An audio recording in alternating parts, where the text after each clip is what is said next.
Am I awake? Am I prepared?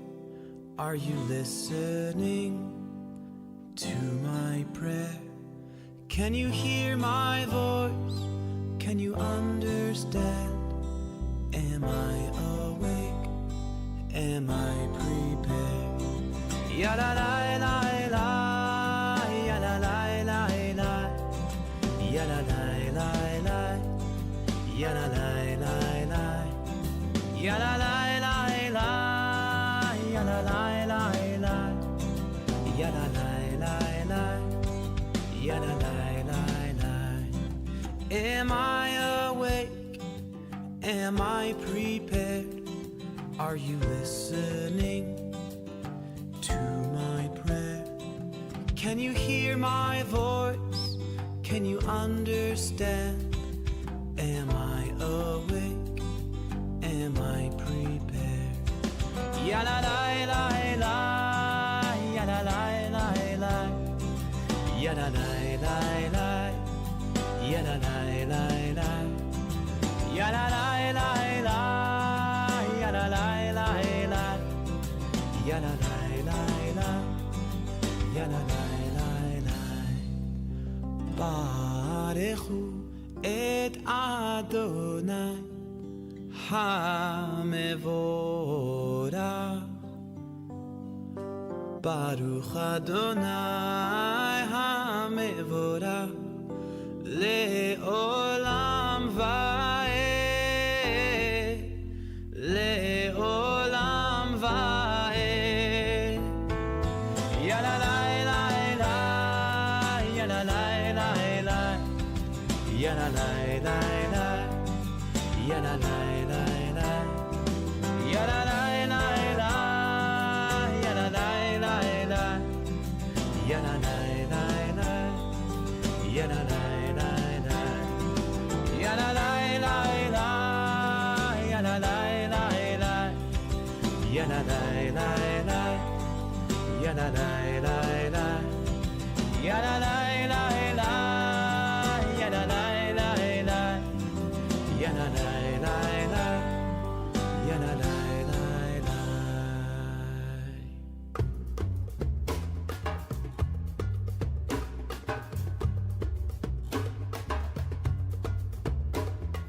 הנה מה טוב ומנעים שברחים גם יחד.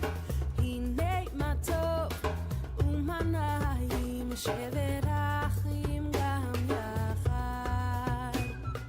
הנה מה טוב ומנעים שברחים גם יחד.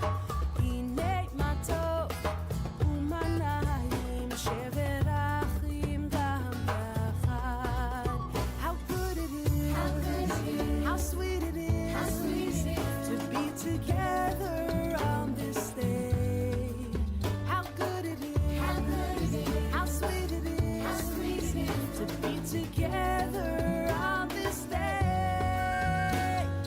הנה מה טוב ומנעים שברחים גם יחד. הנה מה טוב ומנעים שברחים גם יחד. שלום עליכם, סלאם עליכום. שלום עליכם, סלאם עליכום. שלום עליכם, סלאם עליכום. שלום עליכם, סלאם עליכום.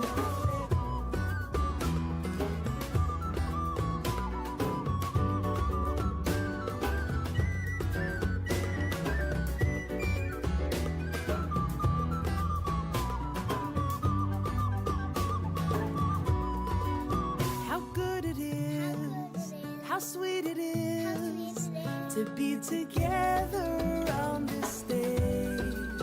How good it is, how sweet it is, to be together on this day. הנה מה טוב ומנעים שברחים גם יחד. הנה מה טוב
I am Rabbi Ilana Nemitov Bressler, and I am one of the clergy here at Temple Israel, where Arlene and her late husband Herbert were members.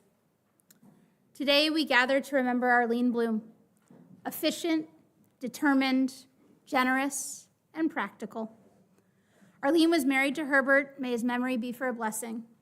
She was mom to Sarah and Kenneth, mother-in-law to Jamie and Abby. Arlene was Grammy to Hannah and Hank, Tabitha and Ryan, Phoebe, Lily, and Tommy, Zichrono Livracha. Arlene will be missed by so many whom she taught and cared for over the years, and all those who were lucky enough to call her a friend.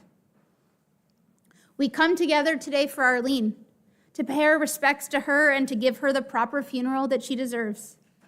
And we set aside time today for ourselves to find comfort in this time of grief. We gather searching for a way to say goodbye to this feisty woman. Adonai natan, Adonai lakach, Yehi Shem Adonai mivarach. God gives, God has taken away. Blessed be God's name. Death has taken our beloved Arlene. In the silence left by her loss, there's lamentation, there are tears, and there is sorrow. Yet there is memory that we will carry with us our entire lives. That memory is what will hold us up now, in this moment, as we attempt to say goodbye to this indestructible woman. Arlene became the woman she was from the examples of people who came before her. Her mother taught her resilience and determination, as well as many of the skills needed to run not only a business, but a household, or just about anything she set her mind to, including a classroom. Her aunts and cousins buoyed her as a young child, instilling within her the lesson of showing up for family and knowing who your family is. And you'll hear about it later, I'm sure. Arlene's life itself taught her to face every situation efficiently with a plan and a plan B.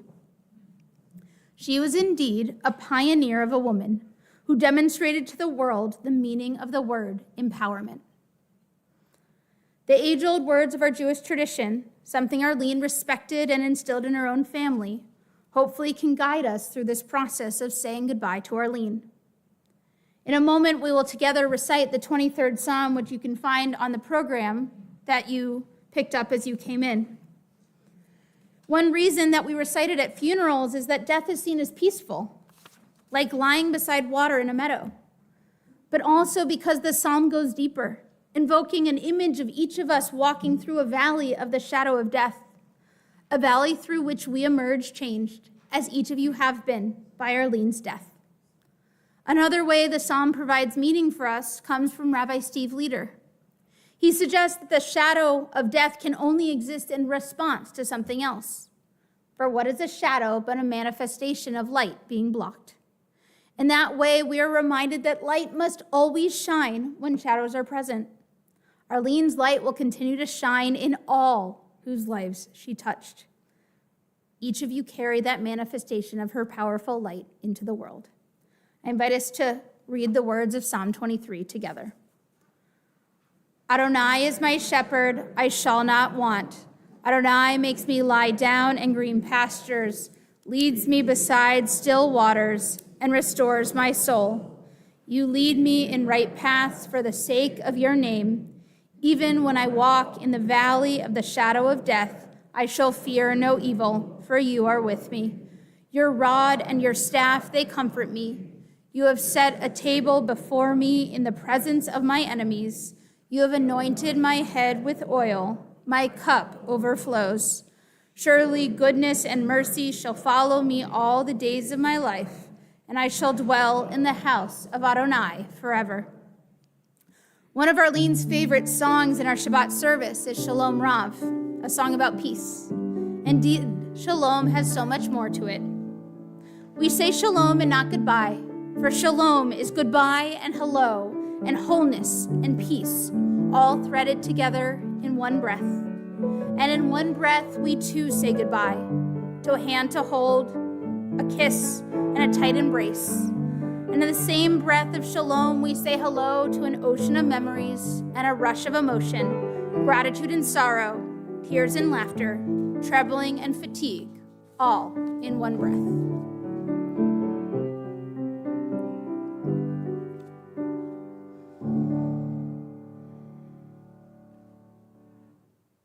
In traditional Judaism, the words of Eshet Chayil are recited every Friday night to the woman of the home.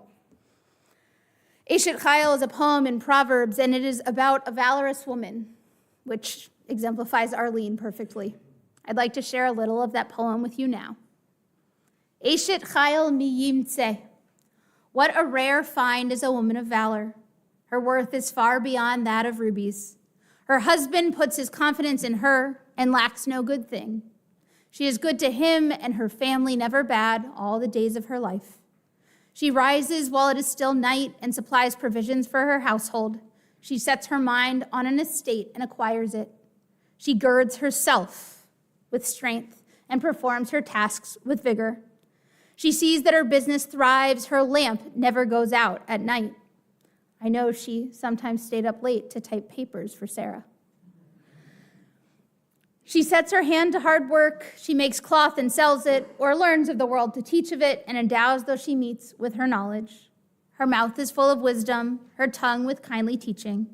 She oversees the activities of her household boldly, and never eats the bread of idleness. Her children declare her happy. Her husband praises her. Many women have done well, but you, Arlene, surpassed them all. Arlene loved the music of a Shabbat service. In particular, she loved the Mishaberach, our healing prayer. And today, as we gather to remember Arlene, we are each also in pain, hurting from her loss and the hole in our heart. Therefore, I invite you to sing with us the words of Mishaberach, which you can find on the front page, and join with us together.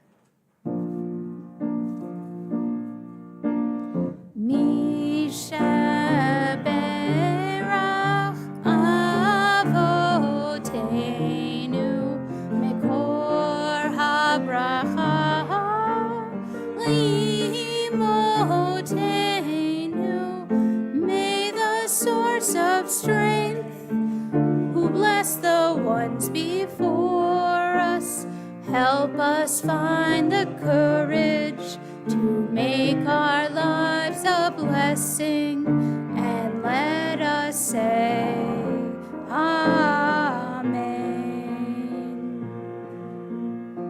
Mishaberach imotenu Mekor habracha lavotenu. Bless those in need of healing with refuah shlema, the renewal of body, the renewal of spirit, and let us say Amen.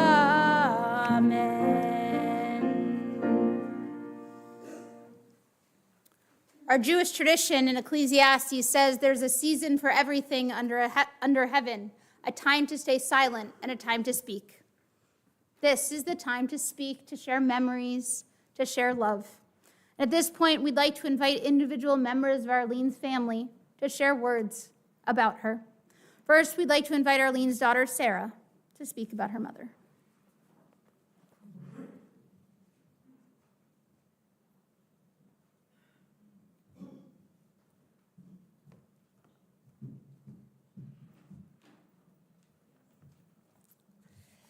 So thank you, friends and loved ones gathered today to honor our mother, Arlene Bloom.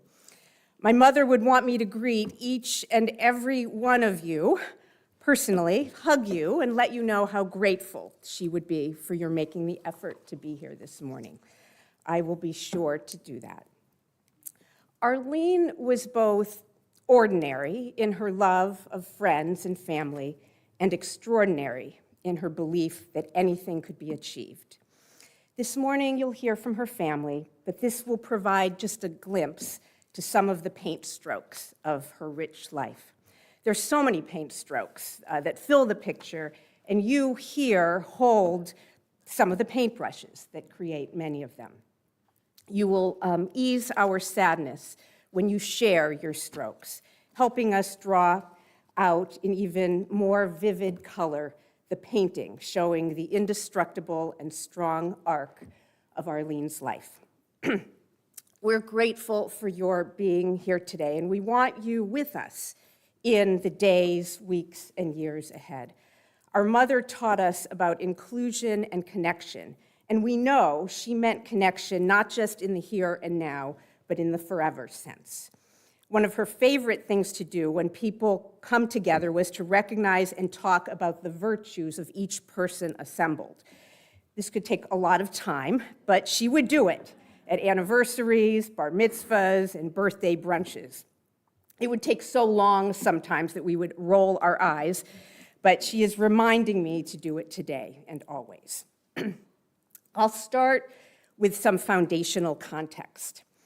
At the outset, we need to know that Arlene was in the era of women who did it all. Nobody back in her day talked about balancing work, career, and children, or how to juggle the baking of lemon squares with the weekly grocery shopping and with getting the kids out the door to school. Our mother came from the era where, with the help of your family and friends and neighbors, you just made it all happen. And you made it all happen, I hasten to add, for the young people in the room, without cell phones, without MapQuest or Google Maps, without Amazon delivery, and without Siri or Alexa. In the pre-cell phone days, women like Arlene made lists. They opened paper maps. They took the glasses down from their heads and wrote handwritten notes, added and subtracted dollar amounts on scraps of paper, and they made phone calls from home while sitting on a chair or the sofa until the advent of super long phone cords, which allowed the users to stand up while they talked, and all the better to helping get dinner on the table. Arlene came from a line of women who themselves did a lot. Her mother, Sarah Perlis, ran the pharmacy that Arlene's father, Louis Perlis, was the pharmacist at.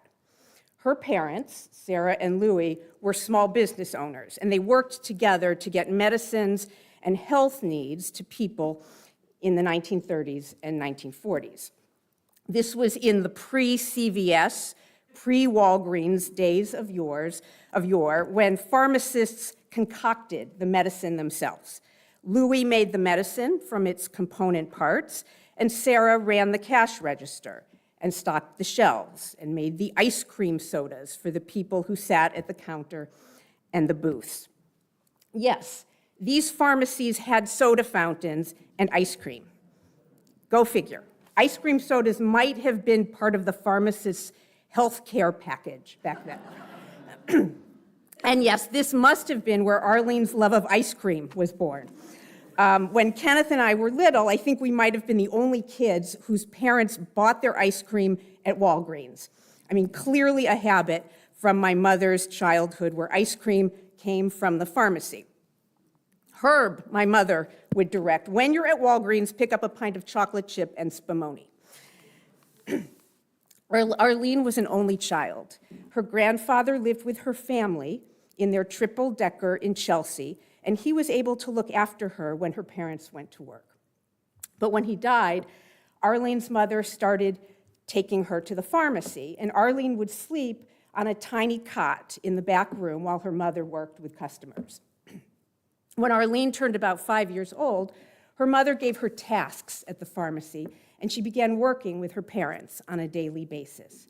When she was old enough for school, she would take the bus at the end of the day to the store, get off at the nearest Boston City bus stop, and her mother would arrange for an older little girl whose father worked at the nearby cobbler to walk Arlene to the pharmacy.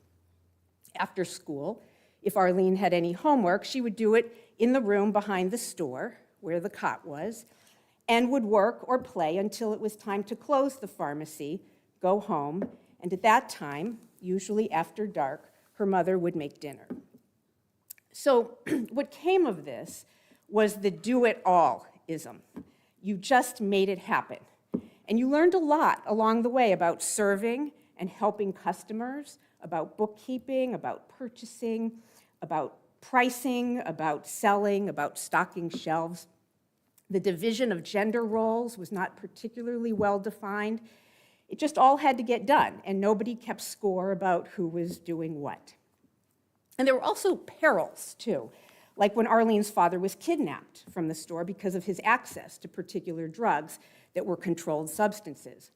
Arlene was a little girl then, and she remembers her mother pacing the long hall of the triple-decker to await news. Louis was found after his kidnapping and lived to his 90s. Sarah, though, died in her 50s when Arlene was in her early 20s. Arlene, though, was intrepid and didn't think doing it all was particularly hard. It was just what was done. Much later, as a mother herself, if Kenneth had a French horn lesson, and I had a piano lesson, and my father needed to be picked up from the train station after work, and all these things were to happen at 5:30 p.m. exactly, why then it could happen. Arlene could be in 3 places at one time. Or more accurately, Arlene could be in 3 places at one time and would say at least one of us would have to wait. Waiting, for the younger persons in the room, is what we did back then. We were told that our rides would not necessarily happen at 5:30 p.m. exactly, and we would simply stand under the tree and wait, or sit on the grass and wait. Waiting was an expectation. It was what we just did. Sometimes we would do a little homework while we waited. Sometimes we would kick around a ball while we waited. Sometimes we would write a letter to a pen pal while we waited. And we had no cell phones to communicate with. So we really didn't get anxious waiting. It was built into the plan. And Arlene always gave us plans. If I'm not here to pick you up by 6 o'clock, then what you do is you go back into your piano teacher's house and you ask her to call Mrs. Flynn. Or, if the train is late, then I will go into Surmis's restaurant, pick up some fried chicken for dinner, and then we'll come to get you, so make sure you are near the tree. If it rains, go into Mrs. Zahara's garage and wait there. Flexibility was the key virtue, and plans set you free to be flexible. With this extensive planning, everything seemed to work just fine. We typically waited, but everybody eventually got picked up, and we all got home. We also knew that Arlene had rules of logistics. For example, you always start your errands with the one furthest away. After the furthest away errand, you move your way back with the closer stops. Another famous example is that you never stop and get your gas on the New Jersey Turnpike at the Vince Lombardi service station, because it was the furthest off the road, and most people used it as the last or first one in New Jersey. If you knew our mother's rules, you knew what she was thinking, and then you wouldn't be worried in the least while you waited to be picked up. Vacations were planned ahead of time, with maps and letters to the Holiday Inns off the toll road. When our father had a convention of the American Library Association, our mother would plan a vacation at the same time with him so that we could all go to places like Washington, D.C. and Los Angeles, California. Way ahead of the trip to Washington, D.C., she would write letters to our congressional representative to see if we could go inside to see the Capitol and learn the places where the tourmobile will stop. Way ahead of the trip to Los Angeles, she would write to Universal Studios and SeaWorld for tickets. Which isn't to say that Arlene wasn't spontaneous.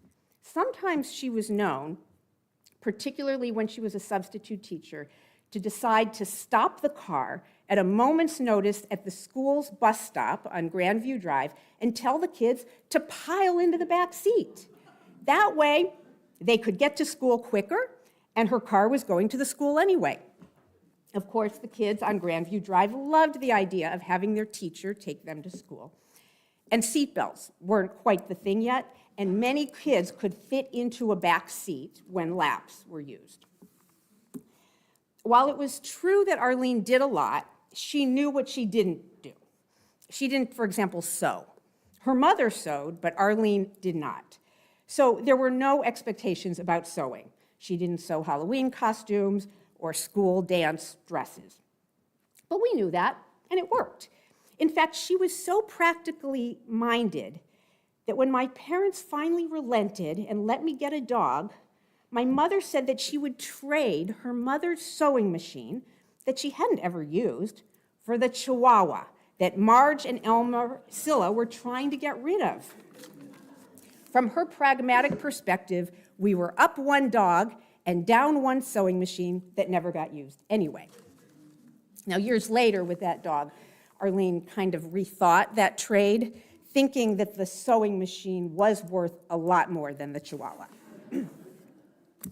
This was typically how we were raised. You could do it all, be resourceful, take care of yourself with the help of grown-ups, go anywhere and everywhere, and essentially never had to say, I can't be in the chorus because I'll be at piano lessons, or I can't be in the play because I'll be at debate, or I'll never get a dog. Logistics and a lack of resourcefulness never, ever held back ambition. Being many places at once was possible with the help of a grown-up network of care and support, thinking flexibly, and this permitted us to do everything. So this means that Kenneth and I, and then Hannah, Tommy, Tabitha, Phoebe, and Lily, were raised with the expectation that you can reach for the sky. This was also the case for Arlene's students. The mostly fifth graders that she taught over the course of 20 years were expected to never say they couldn't do something. There were paths for everyone, colleges for everyone, career paths and jobs for everyone. She took her fifth graders just as they were, never forcing them to be someone they were not, but always urging them to take themselves to the next level.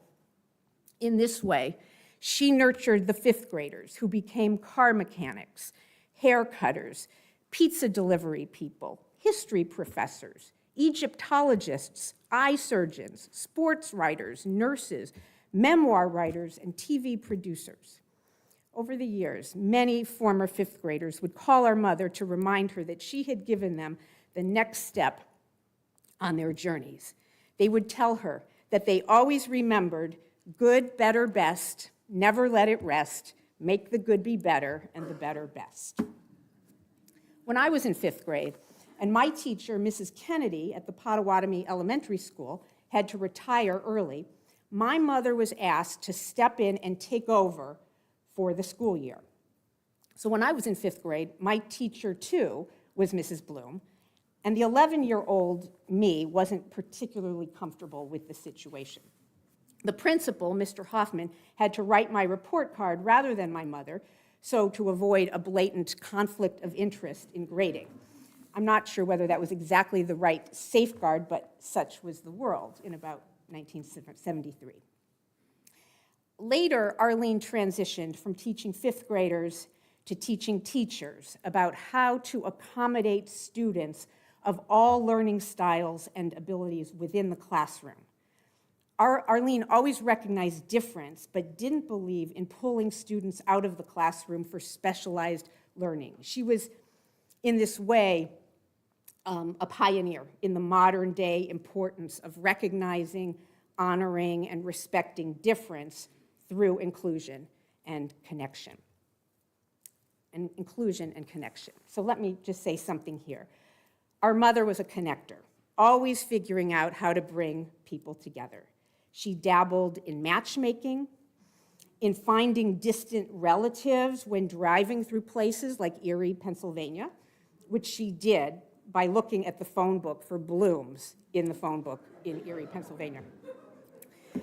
She inserted inclusion and connection into party making, in game playing, right? Nobody ever loses at Scrabble if there are 500 points in total from everybody around the game. She inserted inclusion and connection in insisting upon regular family vacations, always with an eye to making sure that people felt included and welcomed and not ever sitting alone. At one Bloom winter vacation, Jamie brought along his childhood friend Jay, because Jay's then girlfriend had just broken up with him, and Jane needed some inclusion and connection. In fact, Jamie would sometimes try to out-include and out-connect Arlene in her many maneuverings. And at one Thanksgiving, Jamie arranged for our nephew Zachary to drive Arlene all the way from Charlottesville to Westport in one day. It was a marvel of logistics, and Arlene was impressed. At a lobster bake in Wellfleet, Arlene went around the tent telling everyone assembled how she met each person. At all intergenerational events, she made sure that cousins saw cousins, that friends saw friends, that nobody ever sat alone. There were people to connect for bridge, for parades, for Scrabble, for speakers' luncheons, for plays, for birthdays, for holiday breaks, for bar and bat mitzvahs. She was a hub wherever she was, the queen bee of the hive. And she could be anywhere with that connecting spirit of hers. In the small cities she knew, like Chelsea, Everett, Medford, Carbondale, Hazelcrest, Flossmoor, Westport. Each time she moved, she added to her friend list and found more connections to create between and among people. All connections were recorded in her red address book, handwritten with home address, birthday, anniversary. The red address book usually lived in the drawer of the so-called telephone table, and for all the wonders of modern wireless calendars, has magical powers that transcend Google contact lists. For me, my mother was indestructible, bigger than life itself. In the last several months, we felt in our bones that the end of her energetic life was near. And at the same time, when it's your mother, you just can't believe it. She could do it all in our eyes, and I think she still can. She can be anywhere and everywhere, and that's what she led us to believe in ourselves. She can see what each of us is capable of and make sure we have paths ahead that are tailor-made for us that will bring us to our best selves.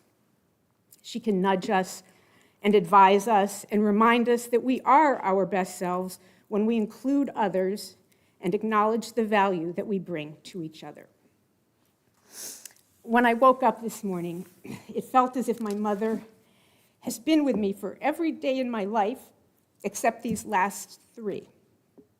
But this may not be the right way to be looking at it, because this morning we're here together, and that puts her here too. Arlene's sense of possibility, resourcefulness, ambition, inclusion, and connection will keep us cohered together. I don't think I'll be sitting alone, and none of you will either. With Arlene's constant urging, we can rely on each other to do it all simultaneously, with possibility and ambition, with resourcefulness and planning and spontaneity, including all and connected together. Amen.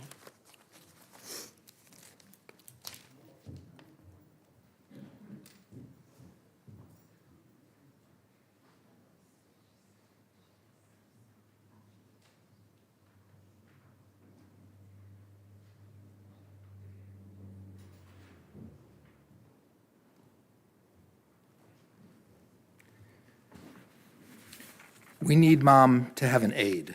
She fell this month 2 times. We need Mom to have 2 aides at night because she falls whenever someone isn't there. We need to move Mom to assisted living because she's all alone. She needs to see a specialist now. Her gait is unsteady. Mom had a stroke, but she's recovering. Let's see her at the rehab place. Oh, Mom might have had another stroke, but they're calling it run-of-the-mill. So let's see. Mom dropped her spoon at breakfast. Her mouth dropped open. The cereal came out, and she's non-responsive. But we have her going to Norwalk Hospital. We need Mom to get to hospice so that she'll be comfortable. Let's increase her pain medication because the pain is breaking through. Luna says, "Can you get here now? We're waiting for you." And then silence peace, comfort. She was beautiful. She was clean, and she had her makeup on. Not unexpected, and still the silence is deafening. So now it's all on us. What exactly is all on us? 1 cup of graham cracker crumbs, 1 stick of butter, 1 cup of coconut, 1 cup of walnuts chopped, 1 can of sweetened condensed milk, and 1 cup of chocolate chips. Bake at 350 for 30 minutes. This common recipe for us had an uncommon name. For us, these were Hello Dollies. My mom made these for us, along with 5 or 6 other favorites, all the time. She was quite the baker, making goodies, freezing them for the future, and then replenishing them after we sneaked them out of the freezer and ate them frozen. We grew up with Hello Dollies, and for me, it was my first recipe. But these were not the only recipes we had. For my mom, recipes were the way things are done. We called them procedures. You could think of them as rules or expectations. There was a recipe for how to label your homework. In the upper corner, name, date, subject, and teacher. How to fold your homework. 1 fold like this, never anything else. How to address an envelope, and how to write a business letter. But more than that, and you've heard from my sister, there was a recipe on getting from A to B to C. And here's the hint. Start from the farthest place and work your way backward, taking as few left turns as possible. Maximizing right-hand turns where feasible. But a left-hand turn where there's an arrow is a freebie. Grab it. But be prepared to discuss your route when you got home. Specifics. In particular, remember toll booths? What toll booth should we use? On the right-hand side, the line is really long, but they take exact change. On the left, it's shorter, but do we have bills? The answer, go to the truck line. They take up the most amount of space, but they move the fastest. Where to park? What aisle to go down first in the grocery store? But to measure improvement over time, my mom added precision. So directions would be given in tenths of miles. Go 1 7/10 of a mile and take a right. When you arrive, my mom would ask, how did you get there? Where did you turn?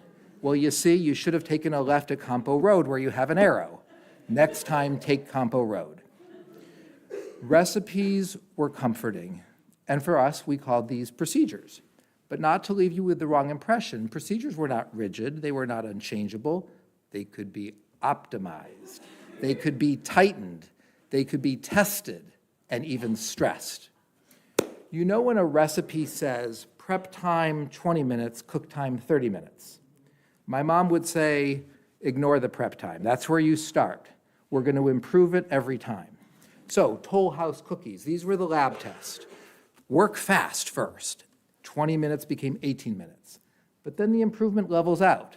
A new approach would be tried. Get out all the ingredients first, measure everything, and then mix it all. Big leap in time, we're down to 14 minutes. Until finally a misfire. We were working so fast that we made the cookies with 6 tablespoons of salt and 1 teaspoon of sugar. Yes, a failure. My mom went to bed that night, but in the morning she woke up and she regrouped. She said, next time we put all the teaspoon ingredients together near the teaspoon and put all the tablespoon ingredients like brown sugar, sugar and flour together as another group. 8 minutes. And then she said, Kenneth, we're done here. You cannot do better than 8 minutes without a failure. Everyone has a love language, and my mom's were logistics. When I think back on my own professional interests, my behaviors, my patterns, even my vocation, I never realized how much I've become like my mother. I want to tell you about last Sunday. On Sunday, the doctor came and told us, we have a day or two, max. We need to let nature take its course. So I was wondering, is a day or two then Monday, or is it Tuesday, Or is it Sunday and then Monday? What is my mother waiting for? And then I realized my mother, whose love language is logistics, needed to know the plans. Sure, we're visiting her every day. But she would have said, stop sitting here and visiting, sort this out. So we got home Sunday night, and I said to everyone, let's assume we lose Mommy on Monday. We can do the memorial on Thursday, Shiva Thursday night, with a minyan beforehand, burial in Sharon, Massachusetts on Friday with a luncheon to follow. We can clean her apartment on Saturday, move Lily into her new place on Sunday. We get Tabitha done with all the stuff before her classes start for her new program on Tuesday. My mom would say, this is a good week to pass away because it's a slow week. And she would build on it. She'd say, Hannah, who has COVID and can't be here, she would have gotten here from Nevada by Thursday, the sooner the better, because she's expecting my first grandchild in November. And we'll check with Phoebe, who can get here if she leaves from her meeting in Mississippi via Memphis. And then she'd add, why does she need to go to Mississippi? And she'd go on to say, and Thomas can be with us this Thursday before his orientation for law school on Friday. He can't miss orientation. And then she'd say, call Allison, my mother's cousin twice removed, who is a rabbi, to be at her burial. Mom, I said, we can get everything done for you super efficiently. It's how you'd want it to be. And I knew my mom would be pleased by this, but there was one thing missing. Luna's daughter, Cynthia, she's starting class. When is she starting class? First in her family to go to college at UConn. Monday, I said to my mom. And with that, my mother was pleased, and she was able to pass away. Mom, everything is set.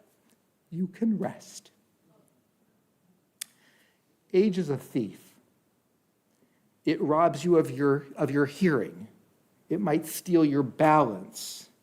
It can take away your memory or your cognition. Age can steal your dignity. And you may think you're left with nothing. And some will say you put up a valiant fight, but age always wins. And I say no. What we're left with are recipes and procedures, memories and gratitude.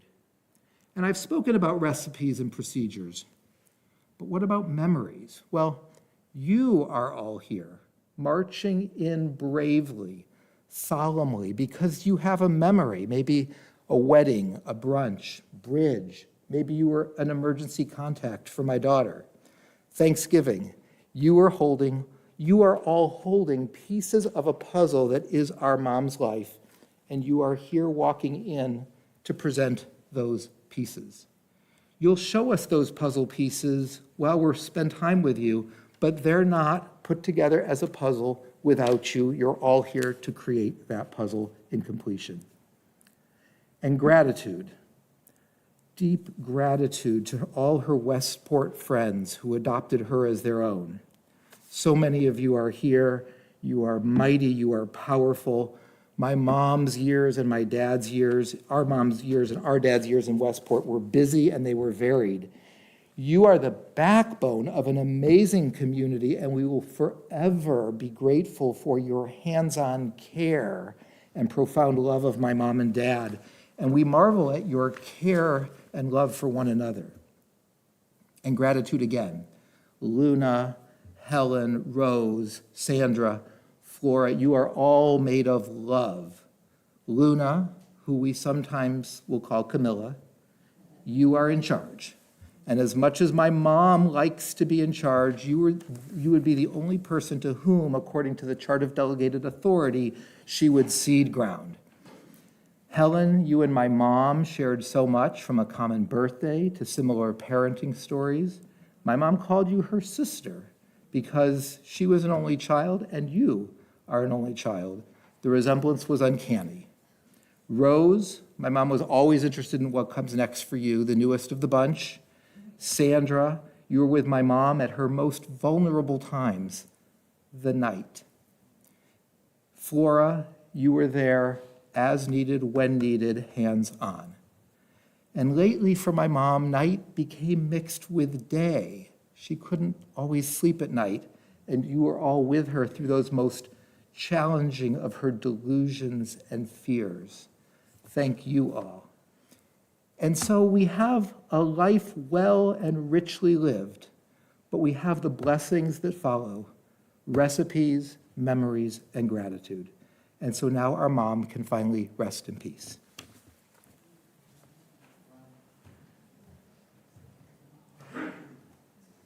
We'll invite up Abby Meiselman, Arlene's daughter-in-law.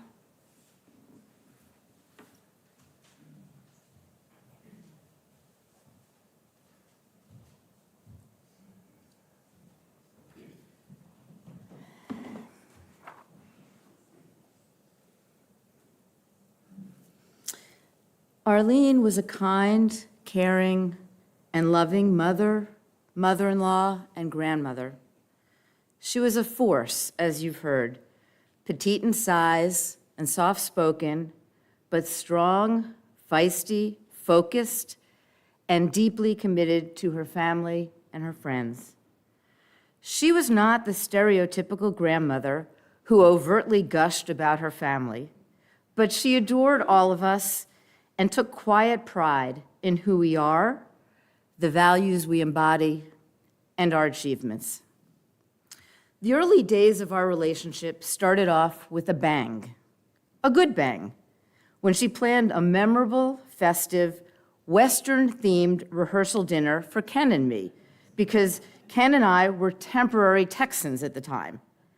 We all showed up in our finest cowgirl and cowboy outfits, including Arlene and Herb, and had a rollicking good time, thanks to Arlene's impeccable party planning. That fun-filled event gave me a little window into Arlene's love of family and friends, and how seriously she took celebrating momentous occasions. She was the consummate party planner and reveled in giving heartfelt toasts that made family celebrations funny, moving, and meaningful. I think you all know what I mean when I say that Arlene could work the room during a party, particularly when she had a mic in hand. As you've heard, Arlene and Herb lived outside of Chicago for many years before they moved to Westport to be closer to us and Sarah and Jamie and the grandchildren. Arlene loved our visits to Chicago when she could bring family and friends together, and she cherished the very special occasions when her grandchildren would visit on their own. But the Chicago visits were never enough for Arlene, who sorely missed being close to her family and more involved in our lives. When she finally found a perfect house in Westport where Herb could have a big yard and a garden, she persuaded him that they should uproot themselves, leave behind their many dear friends, and join all of us on the East Coast. Their courageous move to Westport when they were in their early 70s was life-changing for both them and for us.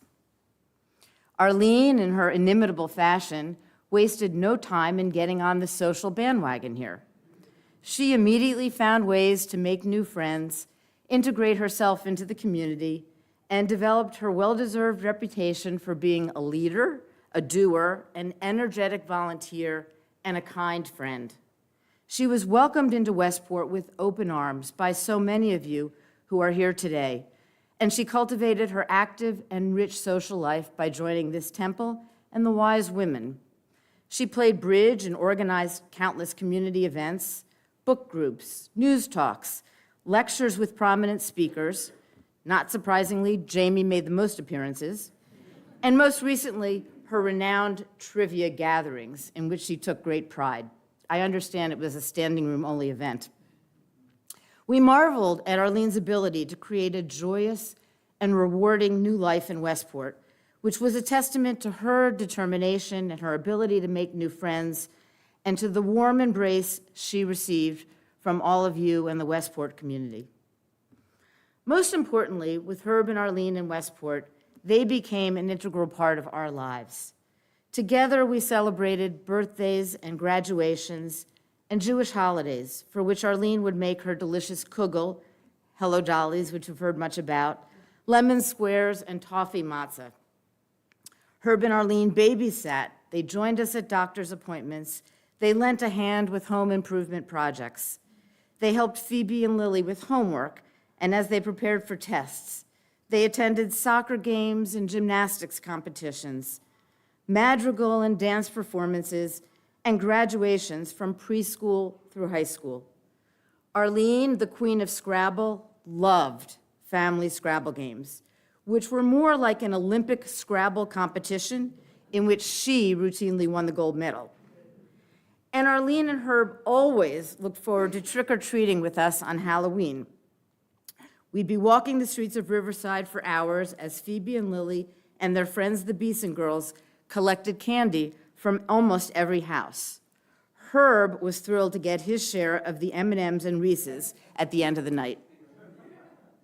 We went with Arlene and Herb to Staples musicals, which Arlene insisted were better than Broadway performances, July 4th fireworks on the beach, Levitt Pavilion concerts, services at Temple, and we enjoyed wonderful family vacations that were meticulously planned by Arlene. In a word, Arlene was all about being surrounded by family and making memories that we will cherish and pass on as she would have wanted. Sadly, Arlene suffered for a very long time and powered through many health challenges that took an enormous toll on her in the last few years. But fortunately, in the final difficult week of her life, she had the pleasure of seeing Jamie's powerful speech on the first night of the convention. And I know she would have been inspired and uplifted by the rest of the convention, too, had she been able to watch and understand it, because she would have left us feeling much more confident that our fragile democracy will survive. That was undoubtedly one of her final wishes for her children and grandchildren, along with her wish that we lead happy, healthy, and meaningful lives. We will miss her very much, but we will treasure our memories of her and her very rich legacy.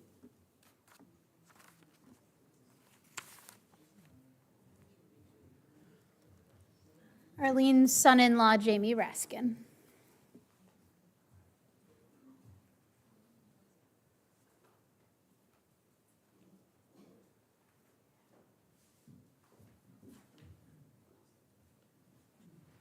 When I was a young man, I knew a wise man who told me that it's all about the dash. And I said, what does that mean? And he said, well, your headstone begins with a number and it ends with a number. So Arlene's numbers are going to be 1933 and 2024. But in between 1933 and 2024, there will be a dash. And what did we make of our dash? What are we doing with our dash? And the dash is appropriate for Arlene because she's always dashing here and there. A tight and compact ball of kinetic energy and furious logistical planning. She was a lightning speed blur for most of her life. That dash goes quickly.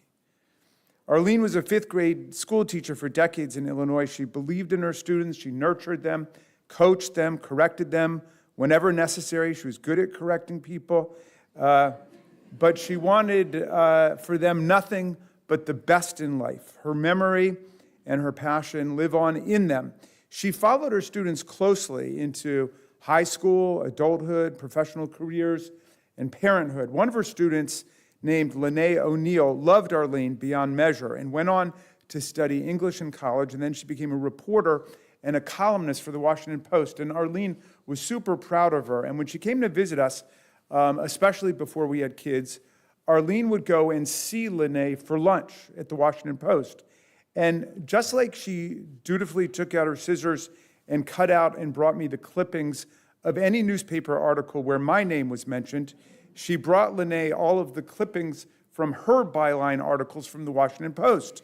And I remember when she was getting ready to go see Lene for lunch on one visit, and we were in the kitchen, and Arlene pulled out a file of all these articles by Lene in the Washington Post that she was planning to bring to her, and she'd been clipping them out perhaps for over a year or two at that point. And there were a lot of articles, and some of them were kind of frayed, and some of them spilled out on the floor. It looked like confetti. And, I loved to tease Arlene, and I said, Arlene, why are you bringing Lene copies of all of her own articles from the Washington Post? I mean, she wrote them, and she works there, so she can get them for free, I'm sure. And Arlene looked at me and said, well, I know that. I just want her to know that I see her, and I'm watching her.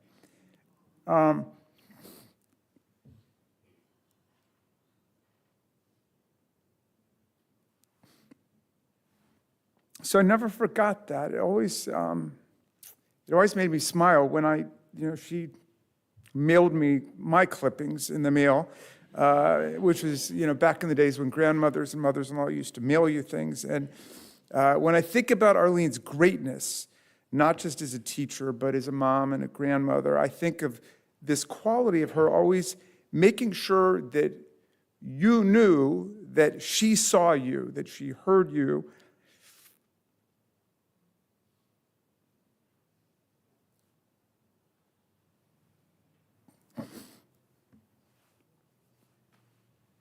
So she was watching her grandchildren, and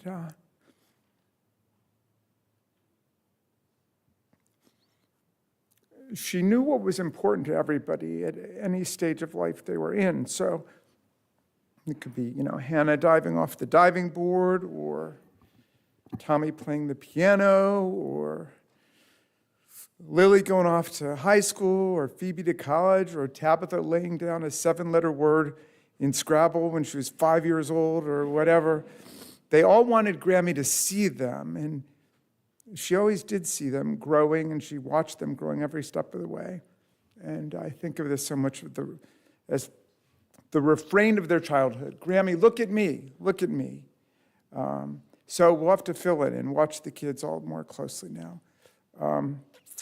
Arlene was so attentive and so involved with everybody's life and relationships and careers that sometimes, it must be said, the boundaries could get a little bit slippery and confused with Arlene. I remember one time Sarah and I went to the Eastern Shore for a getaway weekend, and Arlene babysat. Arlene and Herb came and babysat.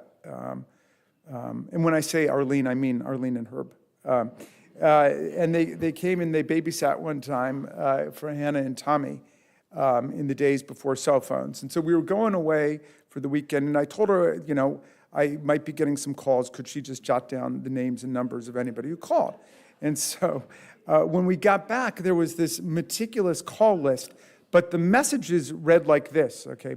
I'll never forget this one. Jesse Jackson called for Jamie, but I told him you were gone for the weekend and would return Sunday around 7.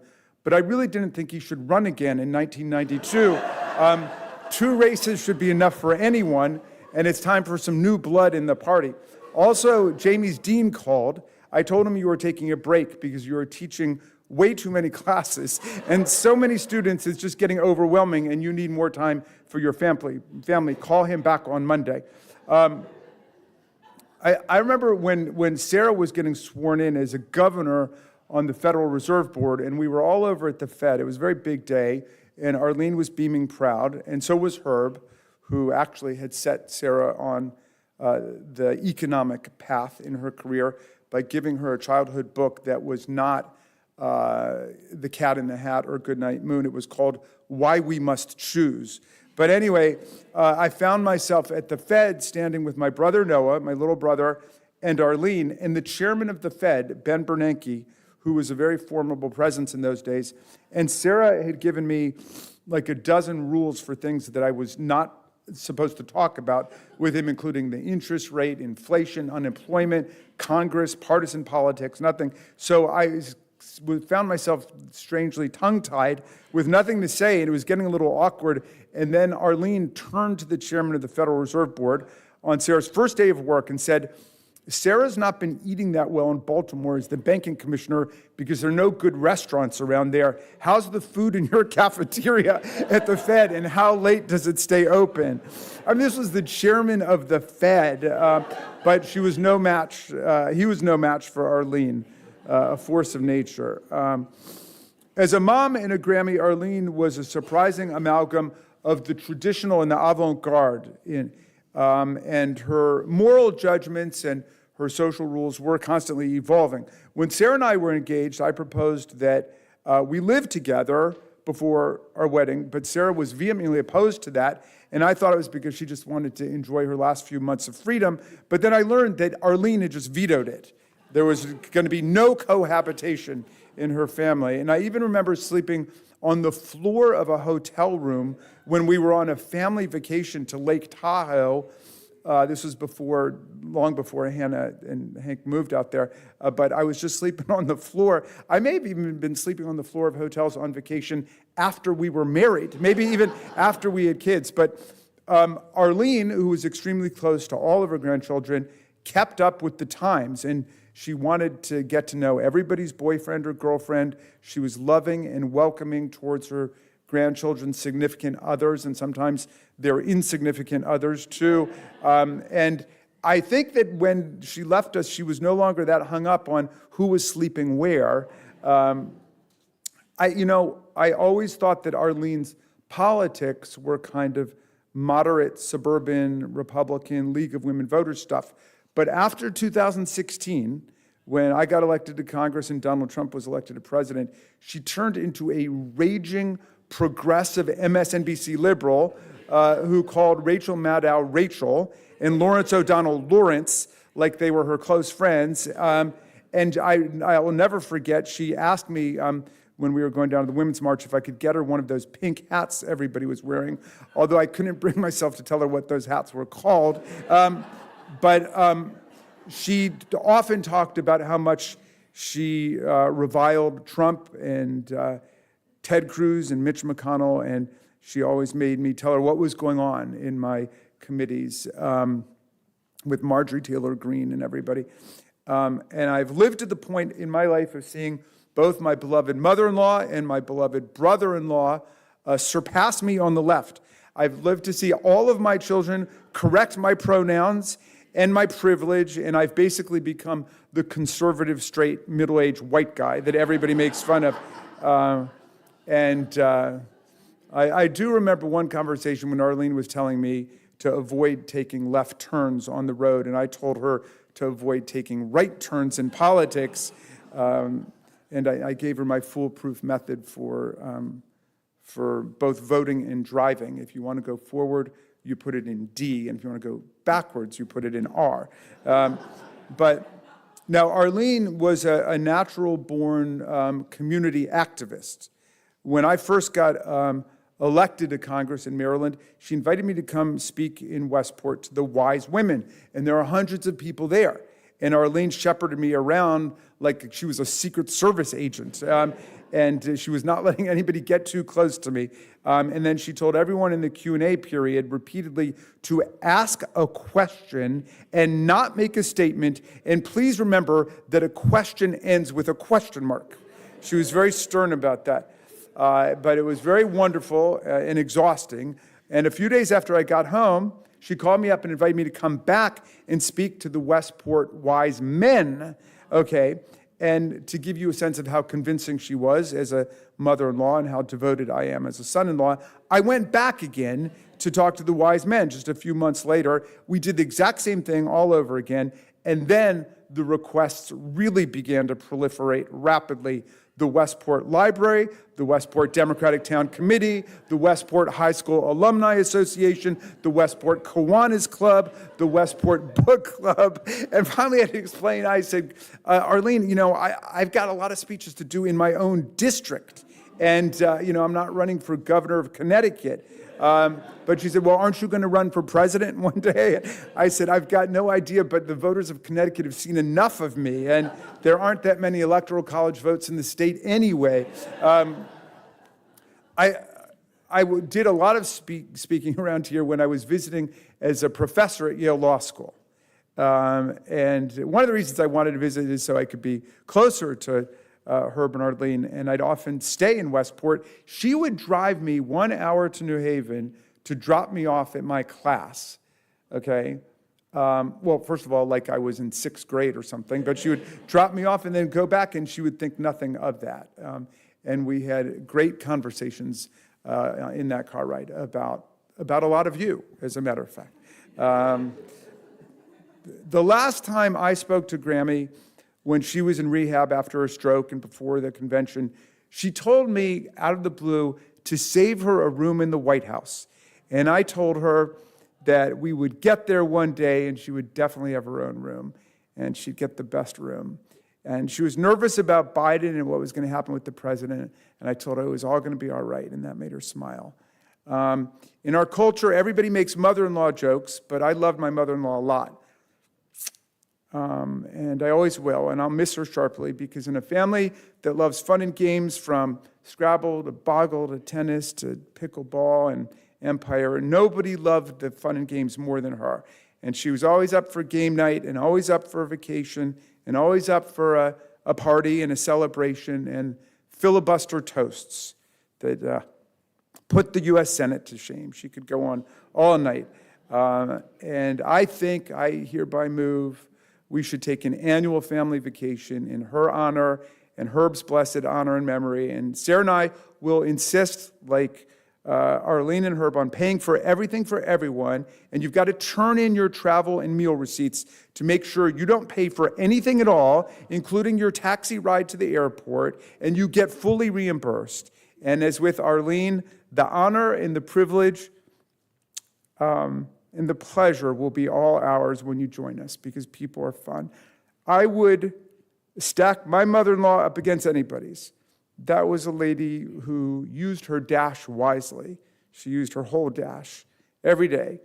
May Arlene rest in peace. May her rapid fire and extremely dynamic memory always be a blessing to all of you. And thank you for being with us today.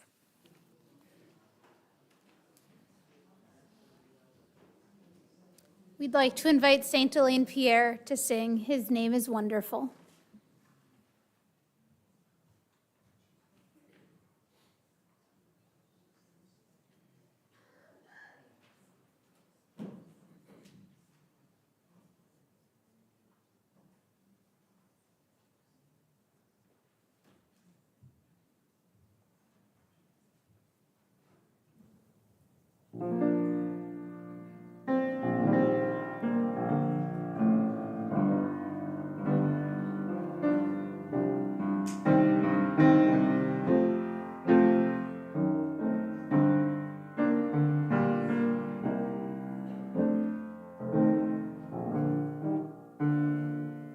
His name is wonderful.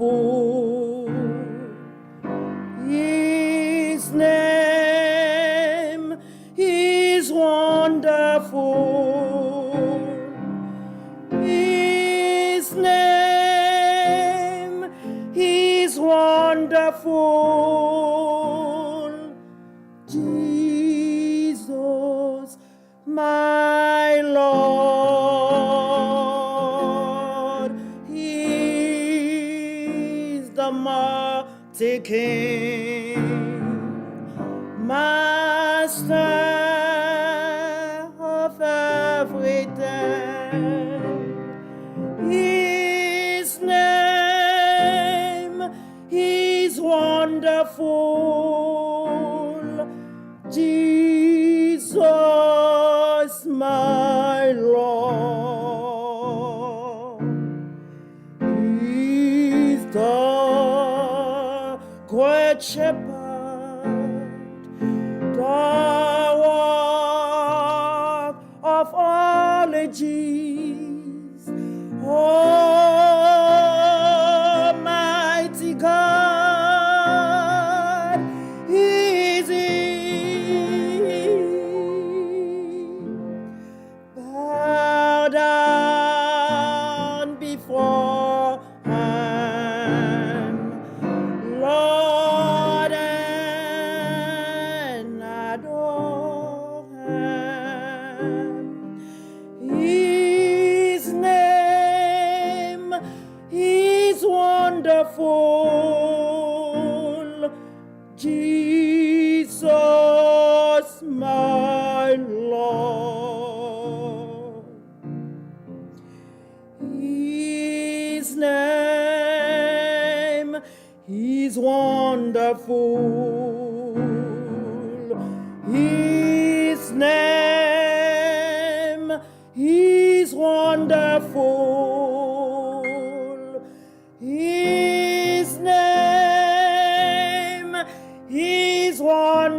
the mighty King, Master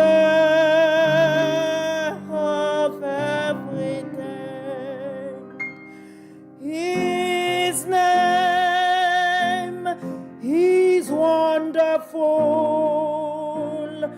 Jesus, my Lord. He's the great shepherd, the one of all ages.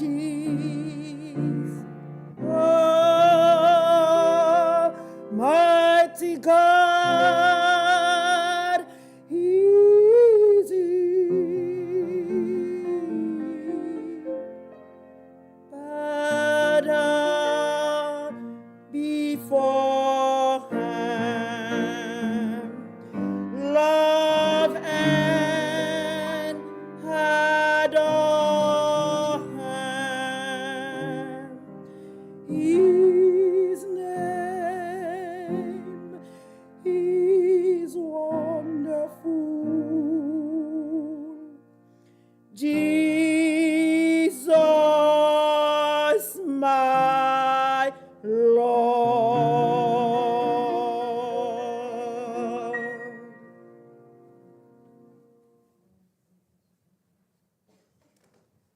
Tabitha and Ryan, Arlene's grandchildren.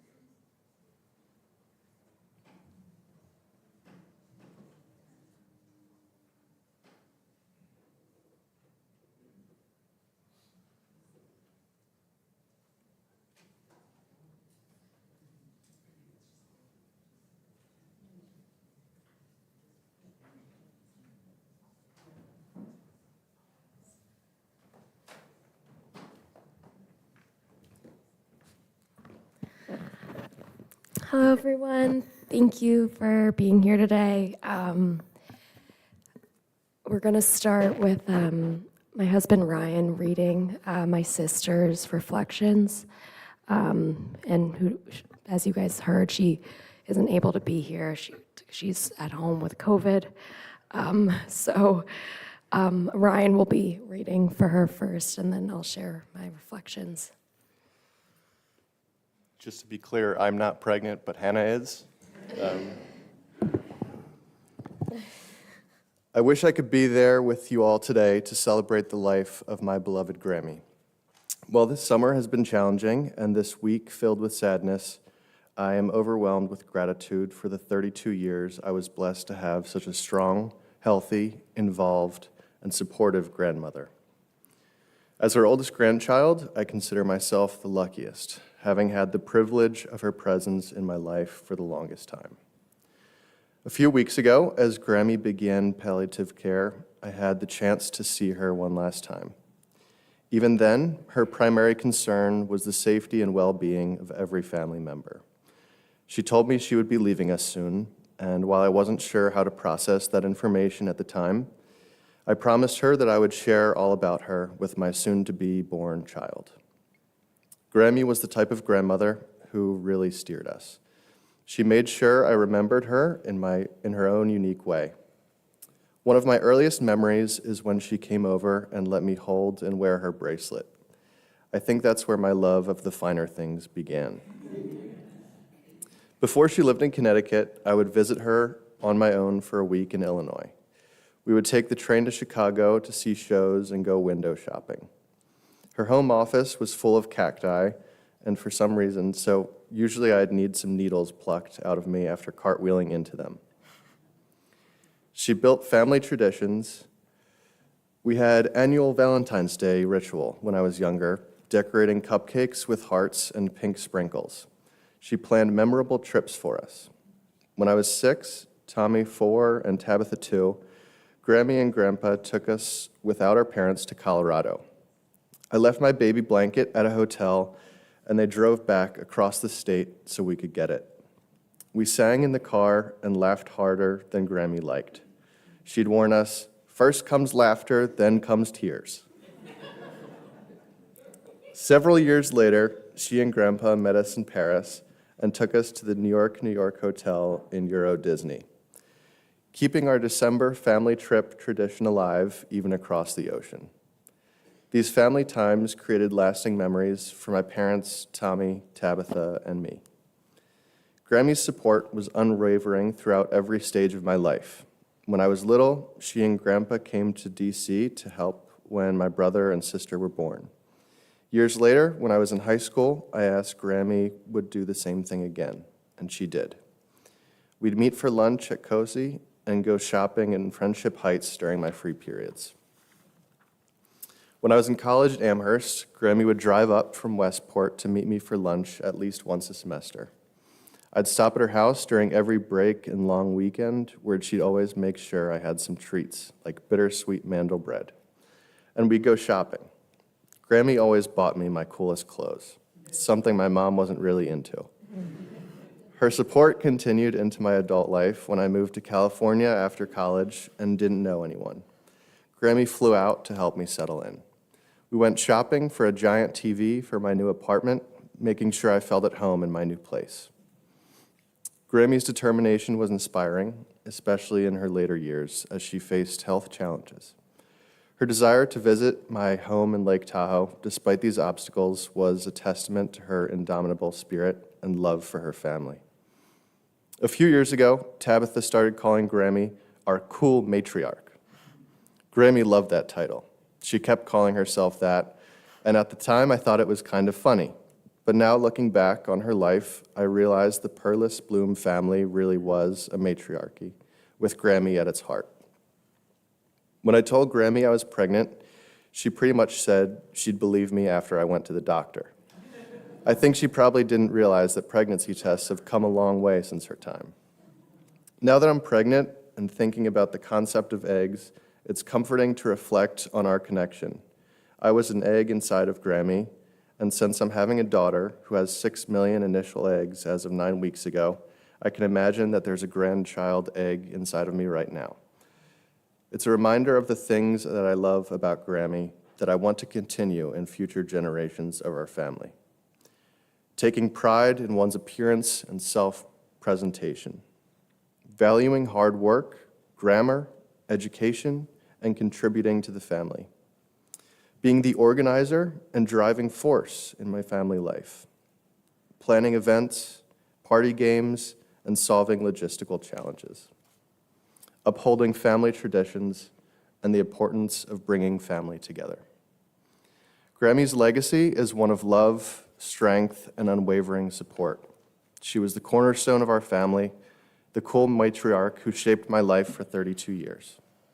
Thank you, Grammy, for the guidance, the traditions, the shopping trips, the pumpkin bread, and your never-ending love.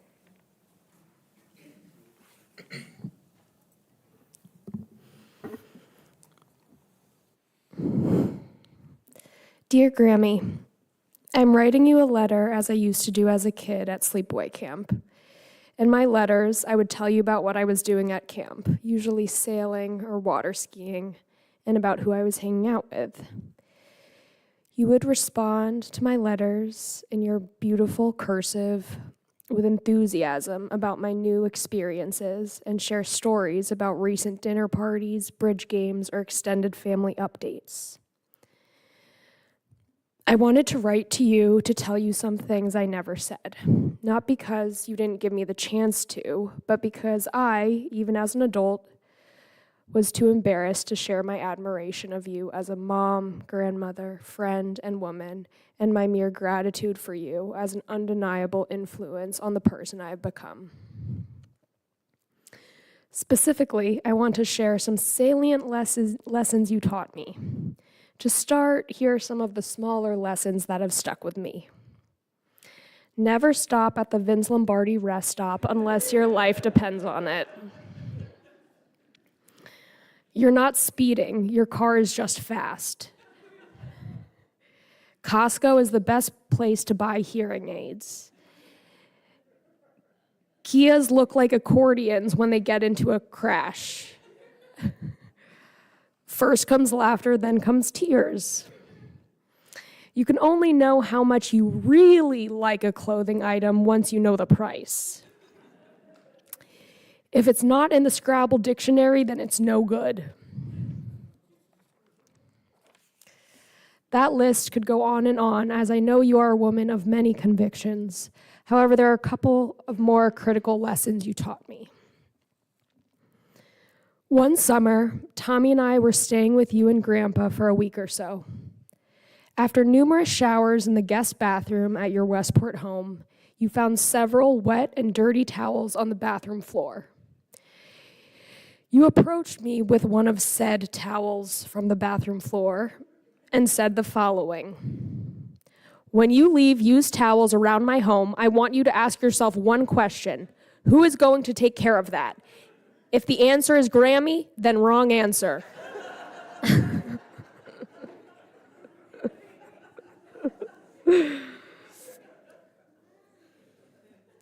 In that moment, during that summer, you single-handedly taught me personal responsibility, respect, especially as a guest, and accountability. At this moment, I grew up. Even though I felt a sense of deep shame and remorse for my dirty towels and my oblivious entitlement, you carried on acting as nothing happened. You continued to feed me homemade sweets. You didn't stop taking me shopping. And you certainly didn't stop calling me on a regular basis, multiple times a day. Essentially, you were telling me you still loved me. Even though I disrespected your home, even though I may have been a bit spoiled, even though I wasn't perfect, I could still be loved. I was still worthy despite my flaws. You taught me what unconditional love looks like. You wanted to make me the best person I could be because you loved me. I miss you, Grammy. I can't help but to feel anxious at the thought of all the lessons you still had to teach me. I'm not sure what I will do now, but I will figure it out. I know I will figure it out because you taught me to be inquisitive and fight for knowledge and growth. Thank you, Grammy. I love you. Until we meet again, your granddaughter, the middle one, Tabitha.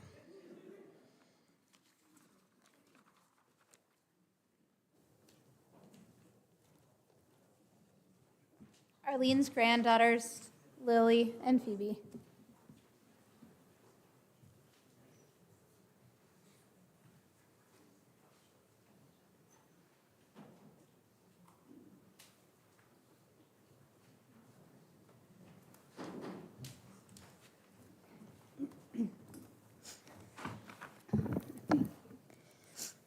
In life, there are not a lot of things that feel the way they're represented in movies and books. Grammy, however, was an exception, a grandma with all the characteristics of love and patience that an author might assign. This was true down to her very essence. While I know that she was Arlene or Mom to some of you, her name and title were always one and the same to our friends, distant cousins, boyfriends, and neighbors. She always introduced herself as Grammy, like the Cher or Beyonce, but for the Bloom Raskin family. Grammy and Grampy were our familial North Stars, and together their words and actions have imbued all of us with their values. Perhaps chief among those values is to work hard as thoughtful and diligent students of the world. Grammy helped us build the foundations for doing so by developing robust vocabulary and correct grammar, instituted by beating us handily in Scrabble and giving us a call if we used the wrong Lily and I versus Lily and me in a thank you note. In recent years, monthly Zoom with Grammy phone calls typically began with Grammy quizzing each of us on current events, encouraging us to debate and form educated opinions. She gave recommendations for books and New Yorker articles, complete with the varying reviews of her book club mates. She showed us that learning is lifelong, dynamic, and communal. Her sharp mind and demanding wit were at no cost to her talents as a hostess. Gathering for a holiday meal or even just a Sunday night dinner on the way home from a drive to Vermont involved both napkin rings and dessert, the first of which always struck me as thrillingly fancy, and the latter of which always struck me as delightful.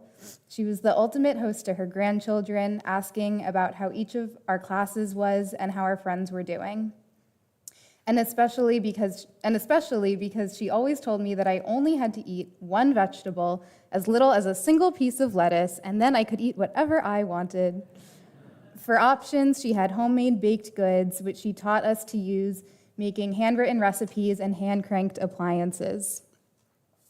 While in Connecticut, Grammy and Grampy were at all of Lily's and my recitals, performances, and games. Grammy was not one for effusive praise, but rather thoughtful feedback. She congratulated us on jobs well done and then helped us identify room for improvement. As she told me just a few weeks ago, she loves her grandchildren very much, but to adore them would be to spoil them. Still, she showed her adoration in ways that will always stay with me. When wrapping a gift, she would pick paper and ribbons that matched and curl each ribbon into a celebratory bounce of color. She kept each year's birthday and holiday cards on display, not only as a demonstration of what a well-written note looked like, but as a display of our family's love. She gifted us no small number of tchotchkes with Bloom scrawled across floral backgrounds. She also gifted countless novelty single-purpose items that evoke nostalgic flavors for me now. Peanut butter and jelly quesadillas from a recipe that came with the quesadilla maker she got us, or spaghetti for the fork she gave me for my birthday one year, where you pressed a button and it spun in a circle to twirl your pasta for you. There is not a milestone I can think of without Grammy there, imparting wisdom and her comedic candor. I feel so lucky to have 26 years of these memories and to have shared many of them with all of you and countless others. Grammy lived for an amazing 91 and a half years, impacting her family, her former students, her neighbors, and her friends. And we are all better off for the pieces of Grammy she leaves with us for the future. If you know Grammy, you know she really loved her grandkids. Grammy had a way of making every grandchild feel special and so loved. I had the privilege of being the youngest, while my sister Phoebe was the only left-handed, Tabitha the middle, Tommy the only boy, and Hannah the oldest, and she always reminded us why each of us is special in our own way. I was recently asked to describe Grammy in 3 words, and I chose inquisitive, dependable, and loving. And I've decided to offer a little anecdote on why I think Grammy embodied these words. So for inquisitive, when my grandparents moved to Westport, I got to see them frequently. And on every visit to Westport, Grammy would ensure she asked me about how I was doing in school, how my friends were, how Thomas and his family were, what my current apartment situation was. And her curiosity didn't end when she moved from her home in Westport to the residences. And a few weeks ago, I was telling her, I'm moving from the East Village in New York City to Soho. And she looked at me in that funny Grammy way and said, "You're moving again? Why do girls always move more than boys?" And I couldn't answer that one. I didn't know. And it made me appreciate how engaged and curious she always is.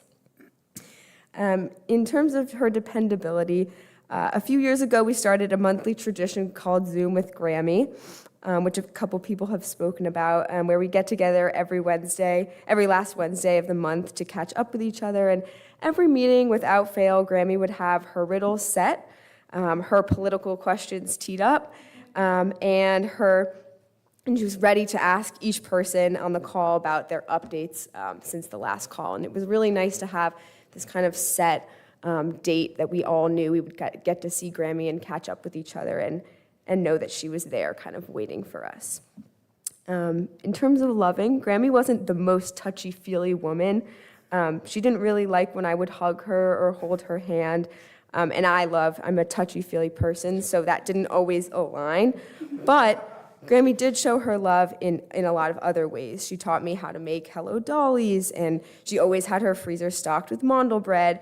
She taught me I only had to eat a single vegetable at dinner for it to count. She taught me that if anyone were to hurt me or was mean to me, that I could tell them my Grammy would punch them in the nose.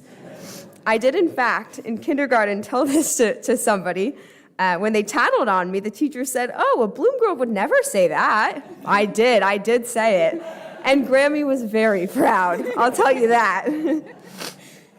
Grammy didn't always tell me she loved me when we hung up the phone or left each other in person. And it was important for me to know that she loved me because I wanted to know that. And in the last few years, I would always end our calls by saying, I love you, Grammy, and I would be able to get an I love you too in return out of her. And it was really nice to be able to, over time, she would start to say, I love you first. And that was a really special kind of feeling that I got from her. I'll always kind of hold on to that look in her eyes when she would say, I love you too. And while Grammy might not be here anymore, I do know that she's very proud of us, and we will miss her a lot. Thank you.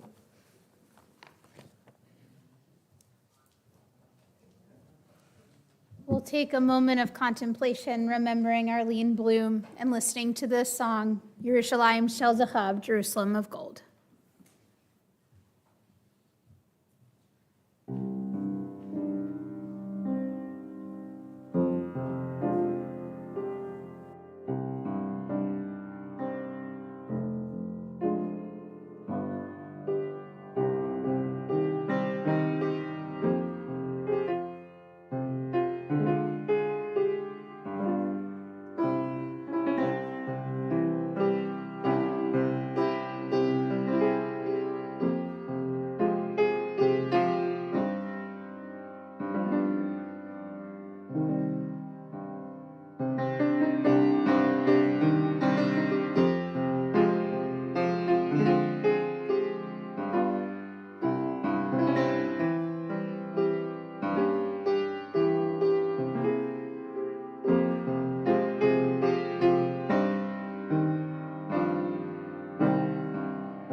That Arlene loved Scrabble and could best anyone at it. She was a meticulous planner. Arlene was social and loved talking to friends on the phone. She was thoughtful, taking time for each of her grandchildren individually and to help her children out when it was helpful. Arlene loved to read and was an avid bridge player. She led a full life. With that, I invite us to read the poem that you'll find on page 2 at the bottom of your service. And instead of we remember them, we're going to read we remember her. In the rising of the sun and its going down, we remember her. In the bowing of the wind and in the chill of winter, we remember her. In the opening of the buds and in the rebirth of spring, we remember her. In the blueness of the skies and in the warmth of summer, we remember her. In the rustling of the leaves and in the beauty of autumn, we remember her. In the beginning of the year and when it ends, we remember her. When we are weary and need of strength, we remember her. When we are lost and sick of heart, we remember her. When we have joys and special celebrations we yearn to share, we remember her. As long as we live, you too shall live, for you are a part of us. We remember you. At this point, I will recite El Malei Rachamim, the funerary prayer. This is the prayer that helps shepherd Arlene's presence into its eternal resting place. So I'll invite everyone to rise as they are able.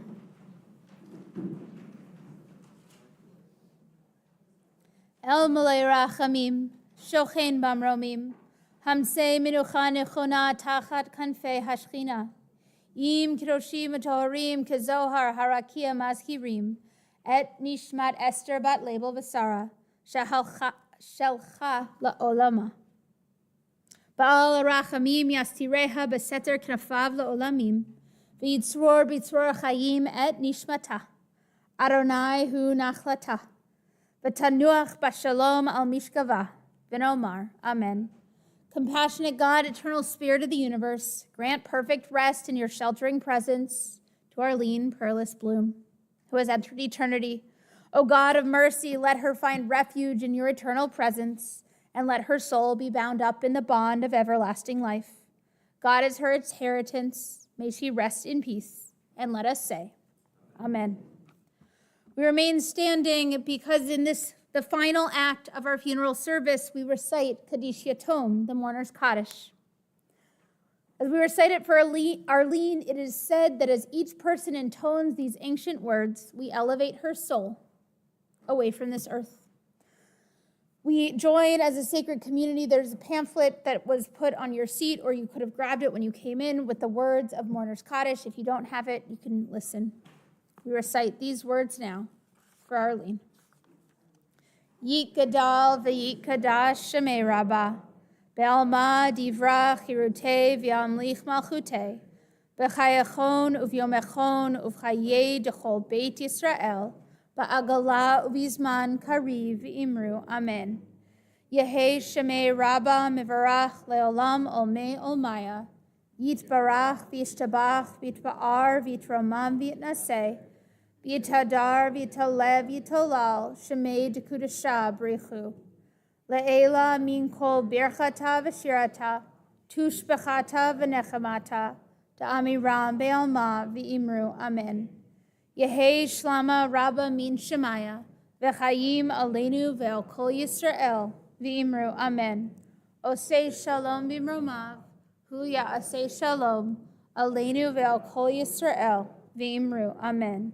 May the source of peace send peace to all of you and comfort today, as together we say, Amen.